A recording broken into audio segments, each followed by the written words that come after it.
Icône de la pop urbaine, artiste la plus écoutée à l'international en langue française, Aya Nakamura fascine autant qu'elle divise. Mais qui est vraiment la femme derrière les tubes? Aujourd'hui, on plonge dans la vie privée d'Aya Nakamura, entre succès, amour et secrets bien gardés. Les origines et la carrière fulgurante, Aya Nakamura, de son vrai nom, Aya Danyoko, est née le 10 mai 1995 à Bamako, au Mali. Elle grandit en banlieue parisienne, à Aulnay-sous-Bois, dans une famille nombreuse d'origine malienne. Son père est un ancien journaliste et sa mère est griotte, une chanteuse traditionnelle africaine. Très tôt, Aya est bercée par la musique. Elle choisit le nom de scène Nakamura en hommage à Hiro Nakamura, un personnage de la série Heroes.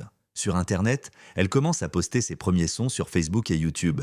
Puis tout s'accélère. En 2017, elle sort son premier album Journal intime. Mais c'est en 2018 que le raz-de-marée arrive. Le titre Dja devient un hit mondial propulsant Aya au sommet. Elle enchaîne avec les tubes Pouki, Copine, Jolie Nana et dégaine avec Damso. Aujourd'hui, elle est l'une des rares artistes françaises à avoir conquis Spotify, les charts internationaux et même la scène du Accor Arena qu'elle remplit en quelques heures. Aya, c'est une star, une vraie, qui fait danser le monde entier en français. Vie amoureuse, une histoire pleine de hauts et de bas.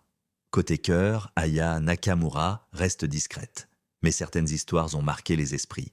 Elle a été en couple avec le producteur Vladimir Boudnikov qui a aussi travaillé sur plusieurs de ses clips et projets. Ensemble, ils ont vécu une relation passionnelle, mais aussi mouvementée. En 2022, ils font la une des médias suite à une altercation et sont convoqués en justice pour violence réciproque. Malgré cette polémique, le couple tente de se retrouver mais finit par se séparer. Avant cela, Aya avait déjà une fille, née d'une précédente relation. Elle reste très protectrice envers sa vie de mère, partageant peu d'images ou d'informations sur sa fille. Pour elle, protéger sa famille, c'est sacré. Aujourd'hui, si certaines rumeurs circulent sur de nouveaux prétendants, Aya préfère se concentrer sur sa carrière et sa vie de maman. Elle affirme souvent qu'elle n'a pas besoin d'un homme pour réussir. Et franchement, elle le prouve chaque jour. Très proche de sa mère et de ses sœurs, Aya Nakamura reste ancrée à ses racines maliennes. Elle parle souvent Bambara, la langue de ses parents, et revendique avec fierté son identité africaine dans ses sons, ses looks et ses clips.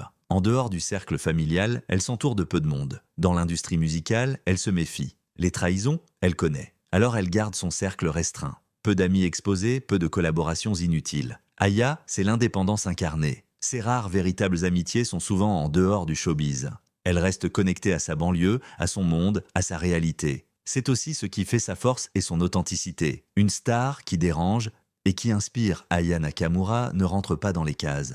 Et ça dérange. Critiquée pour sa manière de parler, ses textes, son style, elle est souvent jugée à tort, mais elle ne change pas. Elle assume tout. Elle parle comme elle veut, s'habille comme elle veut, chante ce qu'elle veut. Et surtout, elle réussit. En 2023, elle devient la première artiste française à dépasser 1 milliard de streams sur Spotify. Elle est invitée aux plus grands événements internationaux, même ceux du monde de la mode.